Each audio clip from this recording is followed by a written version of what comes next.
kita akan pergi ke laman diskusi yang berada di kantin Sekolah Kebangsaan Kampung Medan. Stesen pertama ialah Laman Bokashi. Sini datang. Assalamualaikum dan selamat datang ke Laman Bokashi Sekolah Kebangsaan Kampung Medan, di mana siswa menjadi jasa. Terima kasih kerana sudi hadir pada pagi ini. Saya Kalisha Ramdhani binti Muhammad Yusri dari tahun 6 Seroja dan pasangan kecil saya Muhammad Nurkadir Rizki bin Nuhaidi dari kelas 3 Seroja. Kami wartawan cilik Sekolah Kebangsaan Kampung Medan.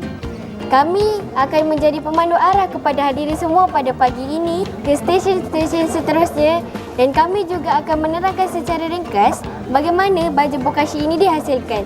Siapa tahu masuk Bokashi? Tuan? Datuk? Siapa ingin cuba? Baiklah, Bokashi diambil daripada perkataan Jepun yang bermakna organik yang ditapai. Organism. Ia menyebabkan proses penapaian dan perebutan dengan cepat dan pantas. Untuk menghasilkan baja Bokashi ini, kita hanya memerlukan 3 langkah mudah. Yang pertama, kita hanya memerlukan sedia tong yang kosong atau bekas yang bersesuaian untuk mengumpulkan segala sisa makanan yang ada di kantin, di restoran atau di rumah, dan kita akan mengisinya di dalam tong yang bersesuaian. Kita akan menaburkan sedikit demi sedikit baja Bokashi ke dalam ini. Ada. Okey. Boleh kau. Dan kita gaul sehingga ia rata. Setelah itu, kita biarkan ia sekitar 3 atau 4 minggu. Dan pastikan ia ditutup dengan rapat. Jika tidak, ia habis rosak. Sebelum itu, bolehkah saya bertanya? Ada sesiapa tahu tanda Bokashi rosak? Siapa tahu? Tuan? Datuk?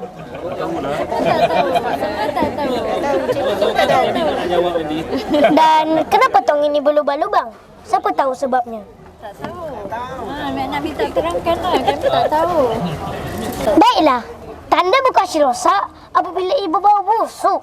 Bokashi yang sebenar hanya berbau masa-masa manis.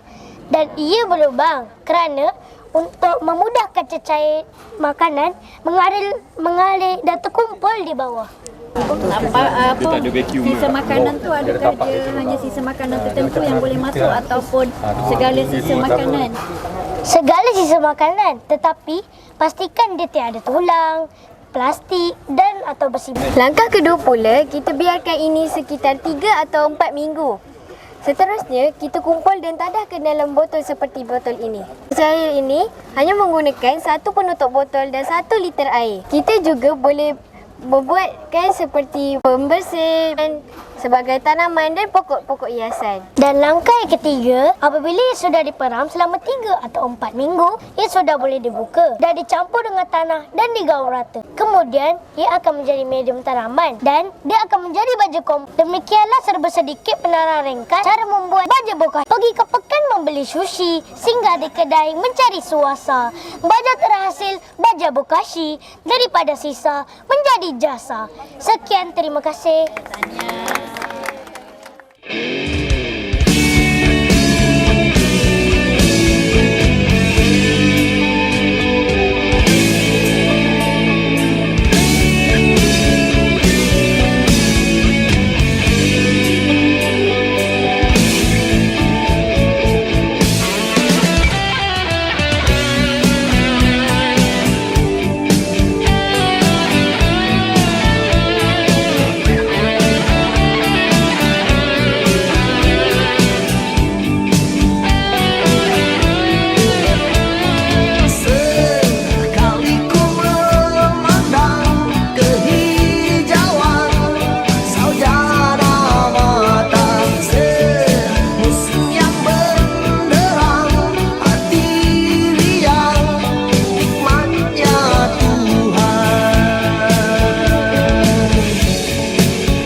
Fatin Izzati. Kami wartawan cilik dari Studio Anur Sekolah Kebangsaan Kampung Medan.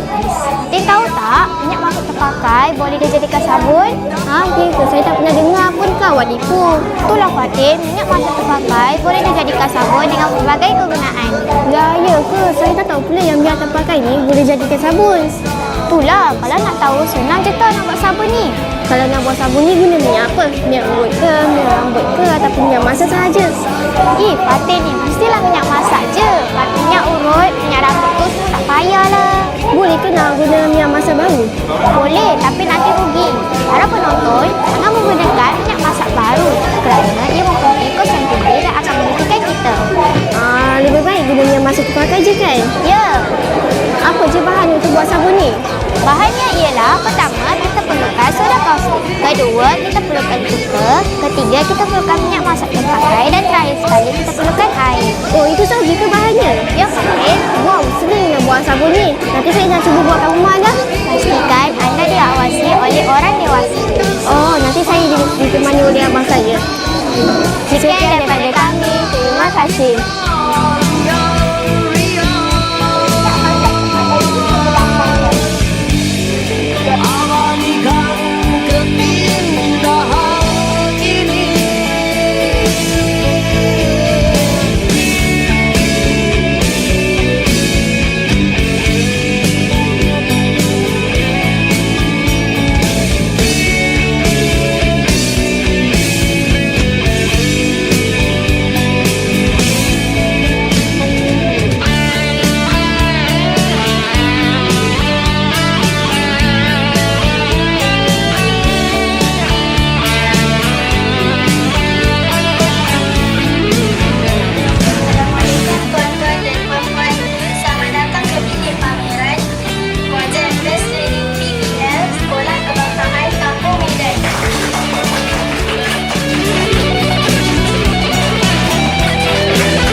diwujudkan bagi memberikan alternatif pembelajaran secara santai, kreatif dan segar bagi guru dan murid. Saya Nur Kasih Fatihah, wartawan cilik Sekolah Kebangsaan Kampung Medan. Ini adalah pintu gerbang Al-Quran. Bermaksud, kita hendaklah menjunjung segala perintah Allah di dalam Al-Quran. Mari tuan puan sekalian, saya tunjukkan beberapa replika monumen yang ada di sini.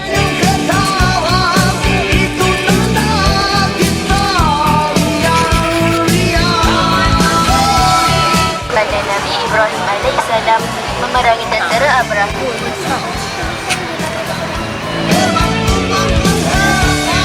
Di sini juga ada batu bersurat, tanda telah lama bertapak Islam di tanah Melayu.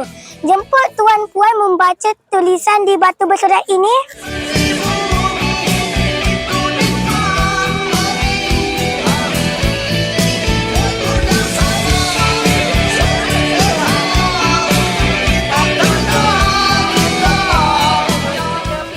Assalamualaikum warahmatullahi wabarakatuh. Saya Siti Syazrina binti Jamsari bersama pasangan saya Datul Adawiyah binti Muhammad Fazli. Kami wartawan cilik SK Kampung Medan dari Studio An-Nur. Hari ini sekolah kami amat bertuah kerana dikunjungi oleh Yang Berhormat Datuk Dr. Haji Ahmad Yunus bersama Encik Hamid bin Asana. Assalamualaikum Datuk. Waalaikumsalam warahmatullahi. Selamat pagi. Apa khabar?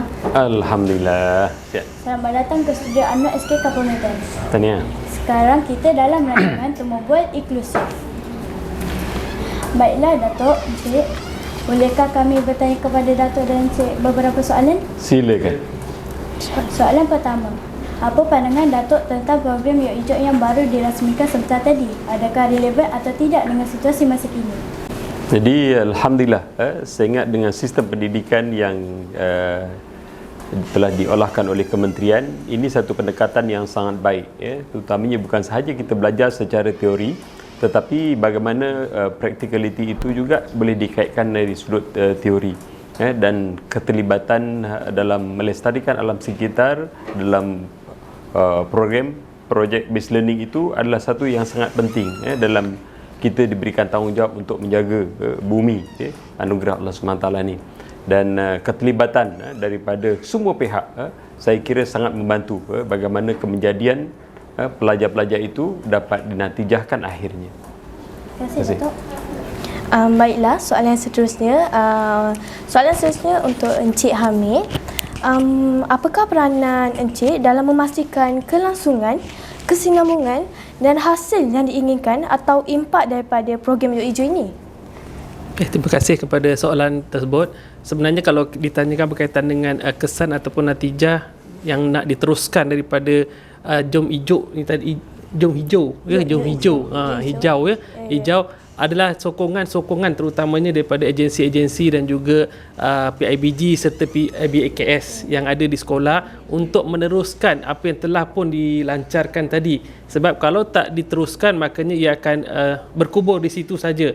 Sebenarnya saya melihat satu program yang sangat baik. Kami pun telah melihat semua stesen-stesen tadi sangat baik untuk anak-anak untuk mendapatkan satu bentuk pengalaman, dan pengalaman ini boleh diguna pakai sebenarnya di luar nanti. Okay, mungkin anak-anak boleh jadi usahawan besok bila dah keluar habis belajar, dah ada ilmu sedikit yang boleh dikembangkan. Dan untuk itu saya selaku wakil daripada PPD sangat berharap, sebab kami di PPD mungkin ada kewangan yang terhad dan sebagainya. Apa yang kami mampu hanyalah memberikan sokongan dari bentuk moral dan sebagainya, di mana kita sangat mengharapkan bantuan daripada agensi-agensi luar terutamanya yang dapat hadir pada hari ini. Saya mengucapkan banyak terima kasih dan juga tahniah kepada SK Kampung Medan. Itu saja. Baiklah, terima kasih. Baiklah, Datuk, soalan seterusnya. Selain program Bokashi, Keluduk dan Sabun, apakah program atau aktiviti lain yang signifikan bagi kemajuan murid di sekolah? Boleh Datuk jelaskan? Saya ingat satu pendekatan bagaimana melihat kepada apa juga yang diajarkan kurikulumnya di sekolah, maka cuba dikaitkan dengan yang realiti di luar, yang praktikal. Contohnya mathematics. Apakah penggunaan matematik yang kita boleh gunakan di luar sebagai mungkin aktiviti harian ataupun dalam bentuk kerjaya. Selain daripada itu juga soal pendidikan sains, engineering yang kita dididik di peringkat sekolah. Apakah yang kita boleh apply ataupun kita boleh gunakan untuk kehidupan kita seharian. Hatta akhirnya bagaimana kita melihat dalam sistem pendidikan kita untuk melahirkan generasi yang boleh menjaga kelestarian muka bumi ini. Tumbuh-tumbuhan, kehijauan yang perlu dalam kehidupan kita. Bagaimana kita keluarkan carbon dioxide digunakan oleh tumbuh-tumbuhan untuk proses fotosintesisnya.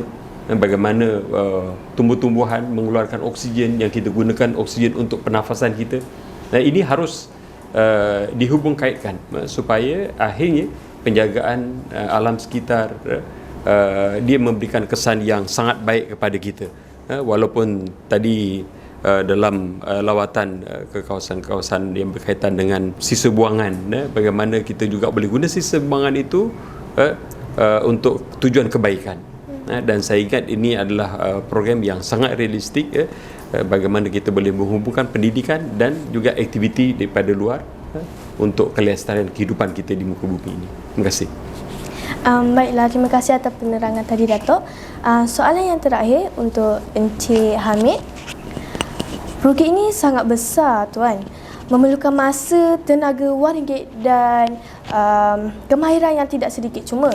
Tidakkah ini akan mendatangkan beban kepada pihak sekolah, terutama sekali guru-guru dan murid-murid? Boleh Encik terangkan? Soalan yang sangat baik sebenarnya. Bila disentuh kata guru, sebab saya pun seorang guru, itulah jiwa seorang guru, mengorbankan segalanya, sama ada wang ringgit, masa, waimah, meninggalkan keluarga demi anak-anak. Jadi tak pelik kalau saya melihat SK Kampung Medan boleh buat sebegini rupa, dan sekolah-sekolah lain pun sebenarnya boleh ikut.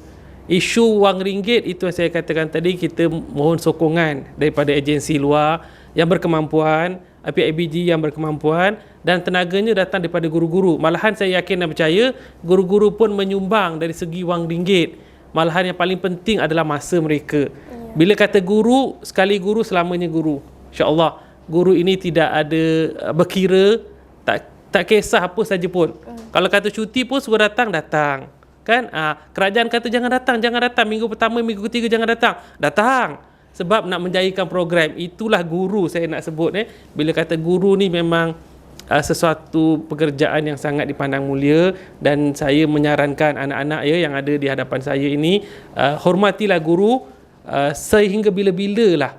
Selalu saya kata kalau nak berjaya dunia akhirat, hormat 3 orang. Ini secara tak langsung saya kata. Pertama, hormat ibu. Kedua, ayah. Ketiga, guru. Sebab tiga-tiga mereka ini berperanan dalam hidup anda semua, dan pastikan mereka ini dihormati walaupun apa yang mereka buat sebenarnya adalah untuk kebaikan anak-anak. Okey, itu saja. Sekian, terima kasih. Baiklah, sama-sama. Terima kasih juga kepada Encik atas penerangan tadi. Baiklah, kepada penonton yang dikasihi sekalian, sekianlah tadi temu bual eksklusif kami bersama yang berhormat Dato' Dr. Haji Ahmad Yunus bin Haji Hairi dan juga Encik Hamid bin Asana, pengarah pendidikan. Baiklah, saya harap temu bual tadi dapat memberi manfaat kepada semua penonton. Semoga berjumpa lagi.